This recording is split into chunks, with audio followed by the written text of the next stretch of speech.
നല്ല ക്രിസ്പിയായി വറുത്തെടുത്തിട്ടുണ്ട്.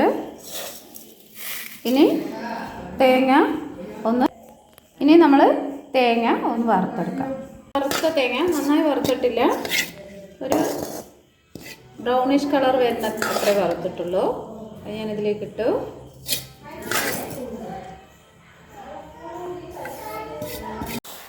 അപ്പം നന്നായി ഒന്ന് രണ്ടും കൂടി മിക്സ് ചെയ്തെടുക്കുക.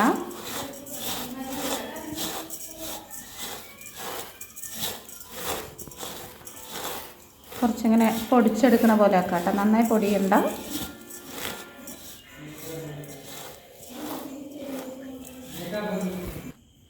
അതിലേക്ക് ഞാൻ വെള്ളപ്പാവ് ഒഴിച്ചു.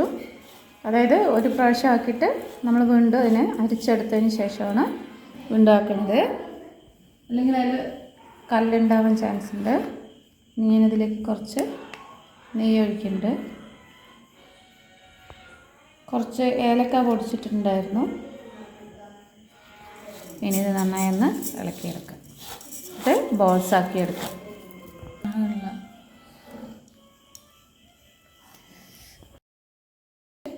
ഓയിലാക്കിയിട്ടുണ്ട്, നെയ്യാണ് ആക്കിയത്.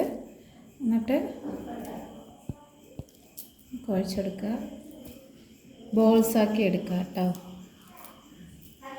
നിങ്ങൾക്കിത് ബോൾസാക്കാൻ പറ്റണമെന്നില്ല എന്നുണ്ടെങ്കിൽ കുറച്ചുകൂടി അത് പൊടിച്ചെടുക്കുക മിക്സിയിൽ. നന്നായി പൊടിയണ്ട, തരിതരിയായി പൊടിച്ചെടുക്കുക. അപ്പോഴാണ് തിന്നാൻ കുറച്ചും കൂടെ ടേസ്റ്റ് ഉണ്ടാവുക. അപ്പോൾ എല്ലാവരും ലൈക്ക് ചെയ്യുക, ഷെയർ ചെയ്യുക. ഇത് ഉണ്ടാക്കി നോക്കണം കേട്ടോ, നല്ല ഹെൽത്തിയായൊരു സാധനമാണ്. കുട്ടികളൊക്കെ കഴിക്കാതിരിക്കുമ്പോൾ നമുക്കത് കൊടുക്കാൻ നല്ല സാധനമാണ്. അപ്പോൾ എല്ലാവരും ഉണ്ടാക്കി നോക്കുക, ലൈക്ക് ചെയ്യുക, ഷെയർ ചെയ്യുക, സബ്സ്ക്രൈബ് ചെയ്യുക. Okay, thank you.